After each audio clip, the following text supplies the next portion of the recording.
Bien, nosotros veníamos trabajando todo lo que estaba relacionado con las instalaciones interiores eléctricas domiciliarias, porque pues es lo más básico, ¿no? Sí. Y quiero empezar hoy con un ejemplo de alguien que me consultó porque el tema es muy, muy introductorio y es en la selección del cable. ¿Listo? ¿Están viendo mi pantalla? ¿Me escuchan bien? Sí, señor. Sí, señor. Sí, Señor, Sí. Yo creo que ahí sí. está la Sí, pantalla. señor. Bien. sí, Excelente. señor. Entonces, miren, yo quiero darlo con un ejemplo. ¿Qué nos pasa con este equipo que nos presenta el compañero? Creo que es un video, no me he dado cuenta. Bien. Es un equipo compresor que consume una determinada corriente porque un compresor siempre va a llevar un motor. Y voy a pasar a la siguiente imagen donde se refleja la alarma. El equipo se le apaga, ¿sí? Y le da una alarma de bajo voltaje, ¿sí la ven? Bien. ¿Hasta ahí entendido? Entonces, él me pregunta por qué se está parando el equipo y debido a que es la alarma de bajo voltaje. Y de hecho me sugiere una solución, colocar un transformador para que suba el voltaje. ¿Cuál fue mi respuesta? Mi respuesta fue que por favor me diera una imagen de los cables que estaban alimentando ese, ese equipo compresor, ¿sí? Hasta la caja de circuitos. Bien. Y yo pudiera evidenciar qué diámetro o calibre de conductor está alimentando ese equipo, porque casi siempre cuando es un equipo individual como un compresor que tiene un motor de ya una dimensión, si miramos aquí el equipo, de una dimensión considerable, de hecho parecen un par de compresores, repitámoslo, vamos a hacer eso. Entonces, ¿qué le respondo yo? Por favor, necesito más información sobre el calibre del conductor y sobre la medida de las tensiones que llegan hasta ese compresor. ¿Listo? ¿Por qué? Porque le estaba diciendo el mismo compresor que está alarmado por baja tensión y por eso se desconecta y para el proceso. Bien, prácticamente lo para. ¿Listo? De hecho, ahí se ve, la potencia es cero, la frecuencia es cero porque no está en funcionamiento, debe ser. Bien. Entonces, después de él haber tomado medidas, me dice que por encima del breaker, el calibre del cable es número 8, mírenlo ahí, y la tensión es de 187. Obviamente, como lo miramos en la foto acá, disculpe, esta anterior, esta, el circuito es trifásico, ¿no? Y uno supondría que debe llegar al menos 220. Miren la tensión que le está llegando a ese compresor, reportado por la misma persona. Dice, 187 voltios. ¿Sí? Y varía hasta 189. Entonces, la pregunta es, ¿qué pasa ahí? ¿Por qué están llegando 189 voltios a la máquina si se supone que funciona a 220? ¿Alguien tiene la respuesta?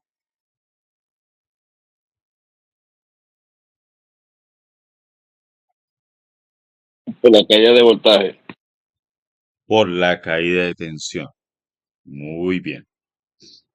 ¿Y por qué se produce esa caída de tensión? Muy delgado el cable. Muy delgado el cable, ¿sí ven? O sea, no hay que ir a la NASA. ¿Ves? Se me perdió el reporte. Permítanme, esa fue una conversación de hoy. Mm,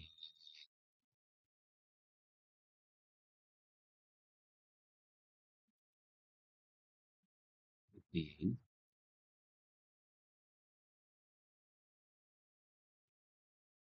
Sí, aquí está. Termina en 665. Listo. Bien, entonces, ese es el tema que continuamos. Regulación o caída de tensión. Listo. Él tiene que ir a investigar hasta dónde le está llegando una buena tensión, 220 o 218 o 215, y de allí prenderse con un cable lo suficientemente grueso para que a la máquina le lleguen al menos 208, 210, pero no 187 ni 189, porque las protecciones de subtensión se van a disparar, van a apagar la máquina y, y es lo que se quiere. Porque a menor tensión, mayor que.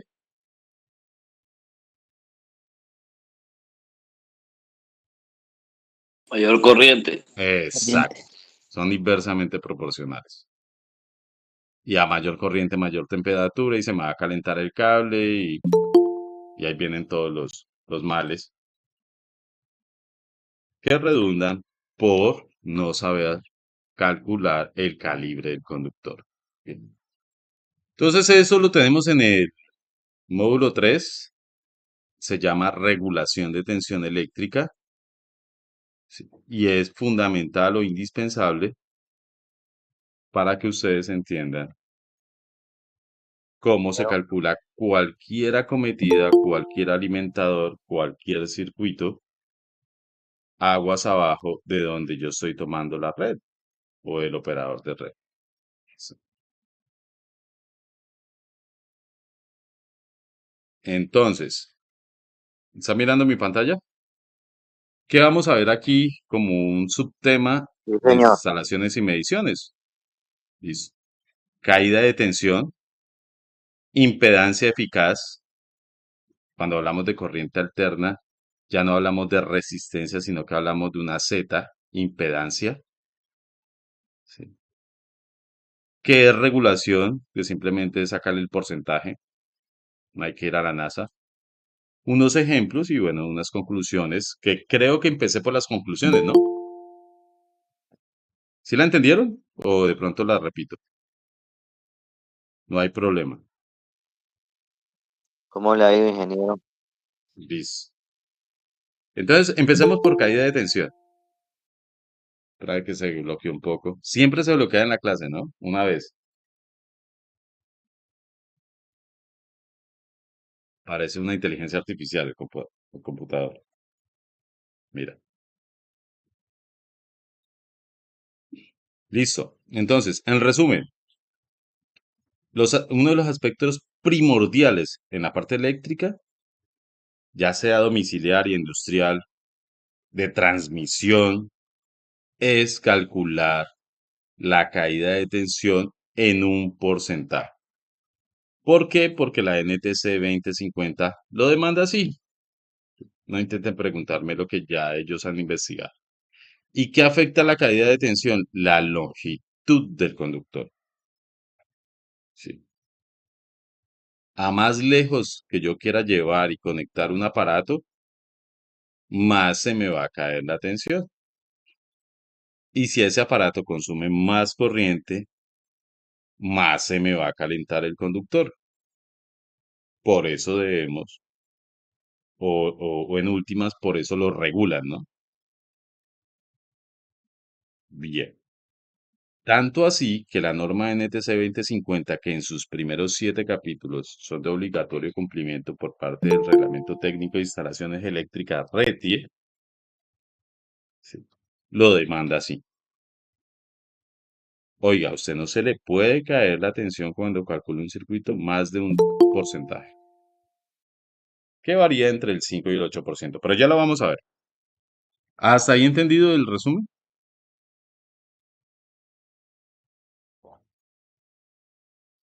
Mire, poco a poco se van conectando las personas. Qué bien, somos Sí, 28. señor, Muchas eso está gracias. entendido. Bienvenidos los que están recién matriculados. Buenas noches a Sé que han todos. venido Ingeniero, viendo las buenas noches. clases. Entonces, así como nosotros teníamos en la ley de Ohm con corriente DC directa, esa que sale de las baterías, que lo que se oponía al flujo de la corriente era la resistencia, aquí es la impedancia. Bien, la corriente directa es una línea, esta es la tensión, este es el tiempo, y no varía.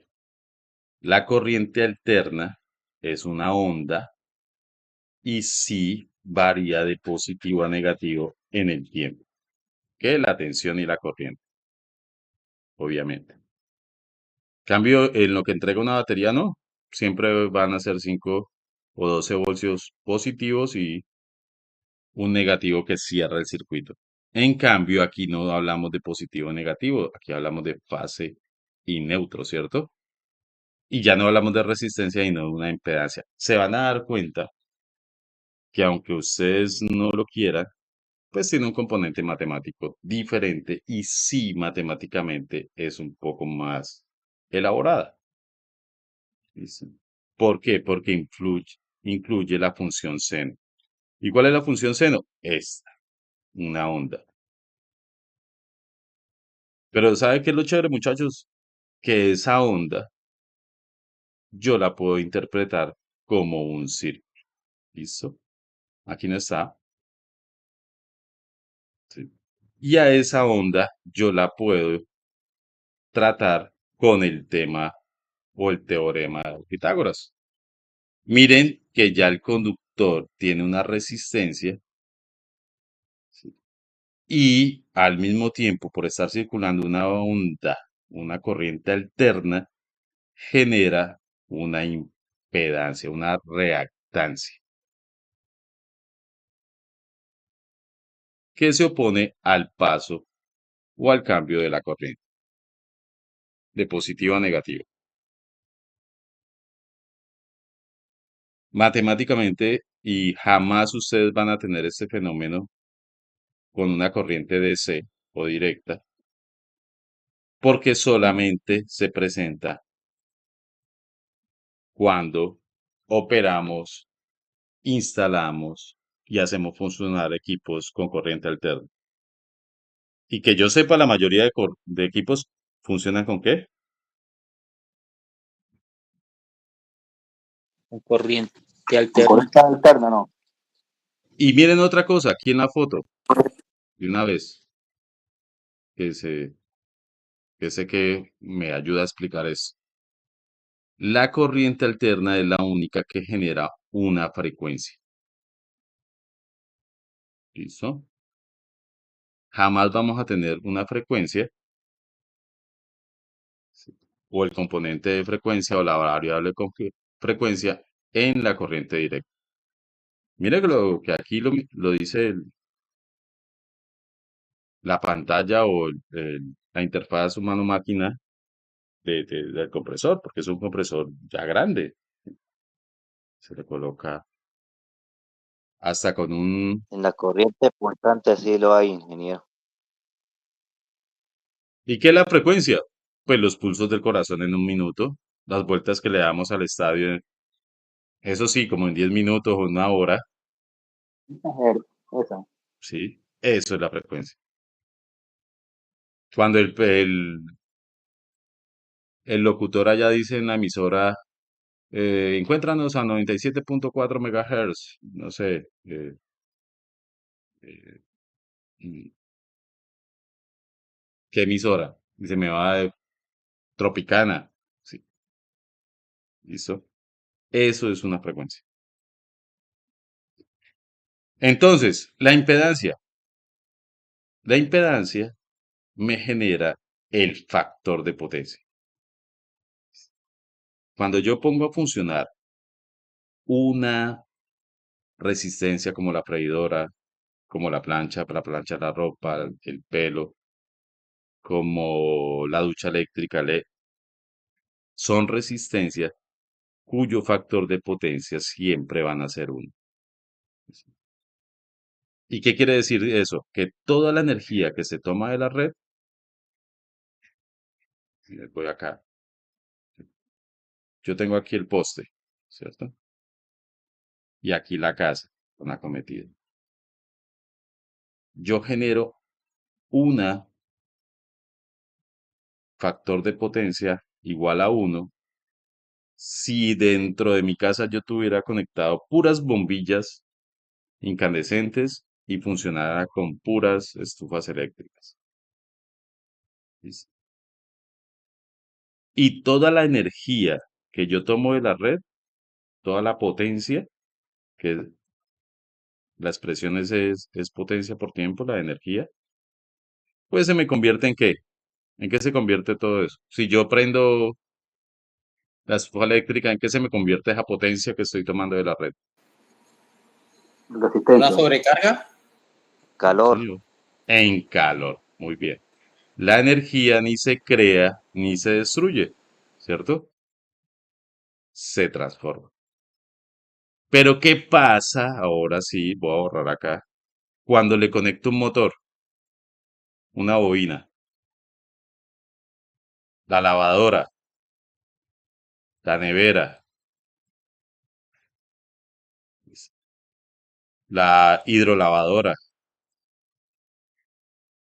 ¿Qué otra cosa es un motor? La bomba del tanque subterráneo, la licuadora, la licuadora. Ya el factor de potencia no va a ser uno, va a aparecer una reactancia. Genera un fenómeno diferente y parte de esa energía se pierde y por eso las máquinas ¿La lavadora se calienta? ¿La licuadora se calienta si depende la de la dejo mucho lavadora. tiempo prendida? La licuadora Claro sí que se sí, puede. La licuadora también ¿La nevera se también se calienta calienta? cuando ¿No le das ponemos a mucho sacar tiempo. ahí las Sí, botas? la nevera se calienta. Listo. Parte de esa energía, sí, que utiliza el motor, o más bien, parte de esa energía que consume el motor no la utiliza, se convierte en calor. Una pequeña parte. A eso se le llama reactancia. ¿Listo? No toda la energía que demanda de la red un motor se convierte en fuerza en el eje de la máquina. Y por eso los motores se calientan. ¿Listo? La licuadora, la nevera y todos ellos. Entonces, para tener en cuenta esa pérdida de energía, pues hablamos luego de potencia activa, reactiva, útil y aparente. ¿Listo? Siempre la reactancia va a tener que ver con el calentamiento de la máquina. ¿Listo? Si es un motor, si es un inductor. A la final, ¿qué es un motor? Una bobina. ¿Qué es un motor trifásico? Ah, tres bobinas. ¿Qué es un transformador? Ah, tres bobinas, ¿cierto? ¿El transformador se calienta? Sí. Entonces, parte de esa energía que se pierde la podemos calcular y medir como una potencia reactiva o originada por una reactancia inductiva. Miren cómo se relacionan, porque luego vamos a ver compensación reactiva. Por eso los llevo por ahí. ¿Listo? ¿Hasta ahí entendido? Entendido. Todo perfecto. Denilson, tienes alzada la mano. Buenas noches, ingeniero. Bendiciones para todos. Sí. Quería hacer una pregunta. Eh, pues aquí escuchando la clase, quería hacerle una pregunta, ingeniero. Eh, ¿por qué por qué es lo que se le acaba a una batería, a una pila de esas, por ejemplo, de linterna, que tiene un tiempo determinado de duración? ¿Qué es lo que le reactiva a ella la energía como para pasar esa energía que alumbra, pues que le pasa la bombilla para alumbrar? En cuanto a las baterías, buenas Sí, noches. señor. En cuanto a las baterías, la reacción es entre dos elementos. Casi siempre es una placa, un elemento positivo cargado, un elemento negativo cargado de electrones, ¿sí? Y un elemento positivo ausente de electrones. Ojo, no cargado de protones, ausente. Entonces, estos que están en exceso viajan para este lado y en algún momento se acaban, ¿sí? Por eso tienen una vida útil. ¿Listo? Así para resumírselo y no entrar como tampoco en tanto detalle. Pero es una Sí, reacción señor. química entre dos elementos químicos. Puede ser, por ejemplo, en el caso de los paneles, el silicio y el germanio. ¿Sí? Y por eso duran 25 años y no siguen funcionando. O empiezan a perder eficiencia. Ah, Una ya, ya, batería, ok. por ejemplo, de una linterna es igual, pero con menor tiempo de duración. Sí, es una reacción química que en algún momento se compensa, ¿sí? Y cuando Sí, se señor. compensa, ya no hay diferencia de potencial, ya no hay un positivo, ya no hay un negativo.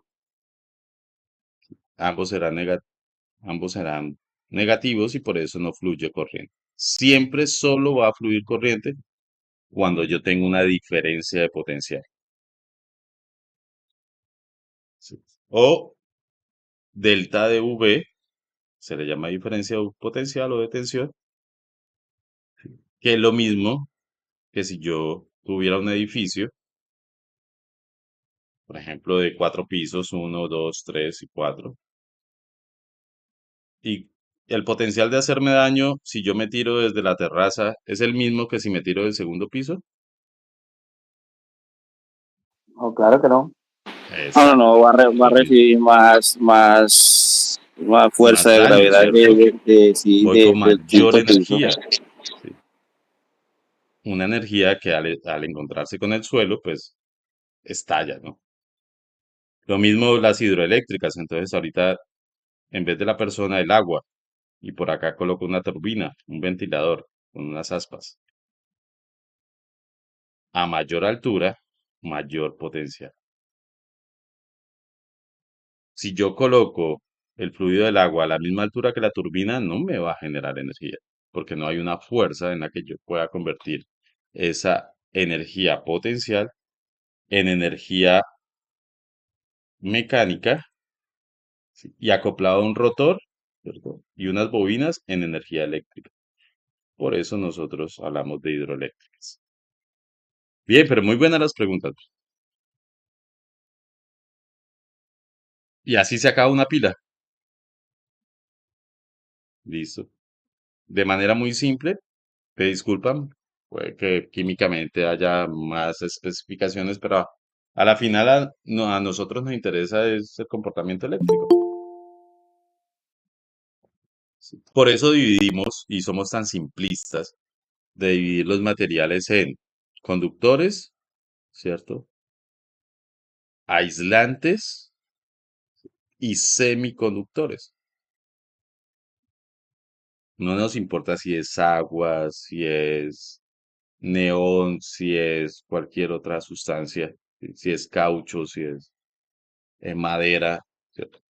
¿Conduce o no conduce? Si no conduce es aislante y si conduce excitada, que es el fenómeno de los transistores, pues es un semiconductor.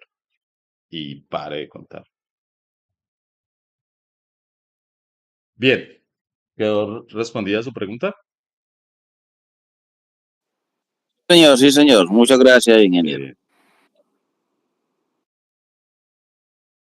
Bien, en resistencia eléctrica y reactancia inductiva en los cables de media tensión o XLP, Esto es un corte transversal, como si cortáramos el conductor con el cuchillo. Y si va a la fase A, a la fase B y la fase C, en esta posición, de hecho, mire que la reactancia inductiva hasta la afecta la posición de los cables. ¿Listo? Pues ya tenemos por parte de los fabricantes de cable los valores de la reactancia inductiva y la resistencia inductiva. Esto es para media tensión. Aquí van a tener que manejar las tablas para el taller. Sí, yo les dejo la presentación y de hecho les dejo el catálogo del fabricante, ¿sí? Para que ustedes resuelvan después de un ejemplo, pues el taller. ¿Listo? Esta es otra tabla que le indica a usted la reactancia inductiva para cables de aluminio multiplex, esos trenzados, ya sea triplex o cuádruplex, o sea, de 4 hilos, y para cada calibre. ¿Listo? Las vamos a necesitar porque necesitamos reemplazar en las fórmulas. Por ahora quiero que entiendan para qué vamos a utilizar las fórmulas, para qué vamos a utilizar las tablas y por qué, inicié con el por qué debemos calcular la regulación de tensión y el calibre del conductor. Aquí está en milímetros cuadrados, ¿no? ¿Listo? Aquí está en AWG, veanlo. Ustedes ven, ya se está utilizando pues el sistema internacional. Aquí está para media tensión, mire cómo los afecta la posición en 13.2, en 34.5. De acuerdo a cómo yo vista la estructura, así mismo me va a generar una reactancia. Y entramos a la parte de regulación, donde ya sí nos metemos con las fórmulas. Mire. Para yo hallar la caída de tensión en un circuito monofásico, que obviamente es una tensión entre fase y neutro, debo tener los valores de reactancia y resistencia del conductor por parte del fabricante, multiplicarlo por 2, multiplicarlo por la longitud y multiplicarlo por la corriente que consume esa carga. Bien. Y si yo quiero hallar para circuitos trifásicos la caída de tensión, simplemente, ojo, hallo la caída de tensión fase neutro, pero no se dejen confundir porque ya no está el 2. Esa es la diferencia y ya lo puedo multiplicar por raíz de 3, que es igual a 1,73. ¿Listo? Raíz de 3, si ustedes lo hacen en la calculadora, es igual a 1,732. Entonces, ¿qué recoger de acá? Muchachos, siempre a mí lo que más me va a afectar es la longitud del circuito. ¿Desde dónde? Desde el tablero de breaker hasta donde está mi motor. Si esta distancia ya empieza a ser considerable de 30, 40, ¿sí? 50 metros, 20 metros, de hecho también puede ya ser considerable, me va a afectar y, por ejemplo, si el motor consume 15 amperios,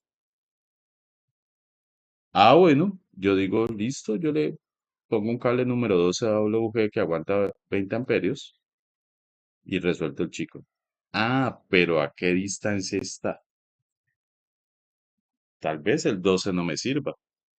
Y es lo más seguro, si está a 30, 40, 50 metros y más. ¿Entendidos ahí, muchachos? Sí, ingeniero. Sí, ingeniero. Sí, señor. Bien. Entendido. Entonces, ¿cómo saco o por qué saco yo la regulación? Miremos primero esta diapositiva. ¿O para qué me lo piden? La norma NTC 2050, cuyos 7 primeros capítulos son de obligatorio cumplimiento según el RETIE, sabemos hacerle caso, pues nos dice que evitemos una caída de tensión superior al 3% en las salidas más lejanas de fuerza, calefacción, alumbrado o cualquiera de ellas. ¿Qué quiere decir eso? Que si yo por acá tengo el tablero de circuitos, ¿sí?, en el garaje, o sea, al principio de la casa, y mi circuito de iluminación que alumbra el patio está por allá, cerca a, después de 20 o 30 metros, o 50 metros porque ha dado tantas vueltas en las curvas, pues debo tener en cuenta que no se me caiga más de un 3%. ¿Listo? Es decir, si aquí yo le estoy mandando 120 voltios, por acá no me pueden estar llegando menos de 115. A la última. Si yo cubro la última salida, pues las otras que estén más cercanas quedan cubiertas, ¿cierto? ¿Me entendieron ese pedacito? Sí, señor. Sí, señor. Listo. Entonces, ¿qué es la regulación? El porcentaje, ¿sí ves? Sacar un porcentaje. Que eso solamente se entiende haciendo ejercicios, muchachos. Después de unas 30.000 ejercicios, uno logra entenderlos. ¿Listo? Pero necesito que hagan el taller. Eso sí, van a nacer muchas dudas. El taller es sobre hacer una cometida para un motor, en media tensión, en cable cuádruple, son 3 ejercicios no más. Pero con esos tres y esos 3 ejemplos, ustedes le dan importancia a esto. Y de hecho, pues, los demostré hoy con la fotografía, con la conversación. Así tengo conversaciones con las otras personas que me consultan. ¿Sí? Es más, aquí hay un ejemplo. Listo, lo podemos mirar. Ya para rematar y dejarles el taller. ¿Les parece? Miren, muchachos, se necesita alimentar una carga de 10 kilovatios. O sea, potencia activa, 10 kilovatios. Yo voy sacando de una vez lo que me dice el problema. Con un factor de potencia de 0,91. Y el cable que está alimentando es 2 AWG. El diámetro AWG. De hecho, se lo dan en milímetros de una vez para que no, no se estrese. ¿Y está a cuántos metros? A 1 kilómetro, o sea, a 1000 metros. Listo. Y la tensión que es trifásica es a 440 voltios. Entonces, ¿qué hacen acá? Lo primero que hallan es la corriente. Acuérdense que la fórmula dice que necesita, por acá, disculpe, la corriente, ¿no? Sí. Y miremoslo en forma. Tenemos la longitud, el problema nos da la longitud. 1000 metros. 1000 metros, listo. Señor, disculpe, ¿Nos que da me la interrumpa corriente? que No, pero nos da la potencia. ¿Y nos da la impedancia? No, pero nos da el calibre del conductor. Y utilizando las tablas, yo puedo averiguarla. ¿Listo?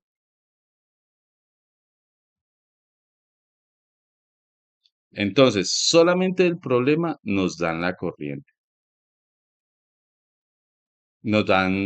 Disculpen, nos dan el calibre del conductor, nos dan la longitud, ¿no? O sea, nos la dan, digámoslo así, fácilmente. ¿Listo? ¿Nos dan la tensión? Sí, 440. ¿Nos dan la potencia? También. Por eso, con la fórmula de potencia despejan la corriente, que es igual a raíz de 3, que es 1,73, ese siempre va a ser el valor, por la tensión, que es 440, véala acá, por el factor de potencia, que es 0,91, y los 10.000 voltiamperios. Eso nos da una corriente de 14,42 amperios que consume esa carga. ¿Qué quiere decir carga? Un motor, una instalación, una casa, sí, un comercio, puede ser una bomba, bien, o puede ser una vereda que consume 10 kilovatios. ¿Listo? Bien.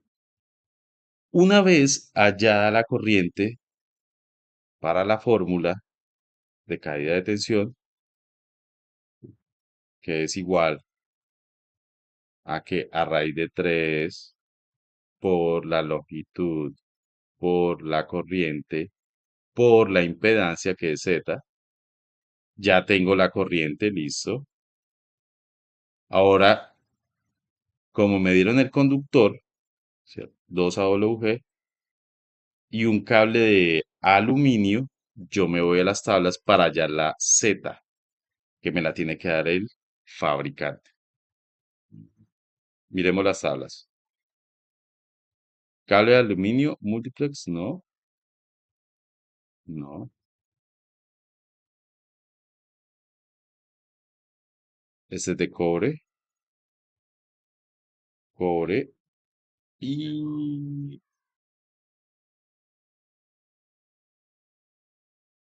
ese es Ingeniero, una multiplex. pregunta. Ah, señor. ¿En esas tablas qué temperatura se usa? ¿90 grados o 60? Es que hay varias temperaturas. Bueno, buena pregunta. Ya déjame ubicar la guía. eh,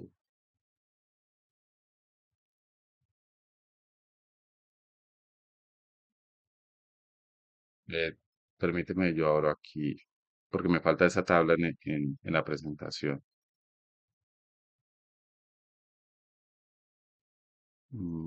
Es. La temperatura tiene que ver, ya miramos las tablas, esa pregunta se responde con las tablas.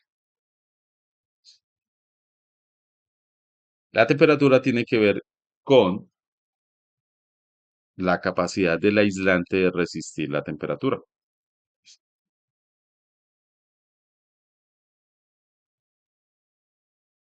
Bien. Es decir, yo puedo comprar un cable con un aislante que resista una temperatura de 70 grados centígrados y puedo, de hecho aquí está como mal planteado, pero ya no creo. Y puedo comprar un cable que resista una temperatura de 90 grados centígrados. Sí. De hecho, mire, cuando yo les recomiendo que cuando ustedes lean las tablas, lo primero que hagan es leer el título, ¿sí? Para ver si están ubicados en la tabla real. Entonces, permítame acá, volvemos al problema. Un cable de aluminio calibre 2 AWG 440. Cable de cobre, tenemos aquí esta tabla de media tensión en aluminio, pero ahí no tenemos media tensión. Aluminio tipo multiplex, ACCR y ya. Entonces, por acá yo lo puedo determinar, puesto que la tabla me da los valores de 1.100 y me da el valor de 0,098, tanto la resistencia como la reactancia inductiva. Entonces vamos a buscar esos valores. Puede que en el planteamiento del problema no esté bien. Este es de cobre, número 2. Bien, no está. Y y está en el de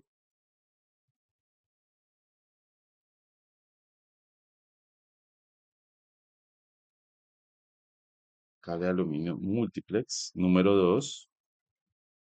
A 90 grados es 1100, si lo ven. Sí.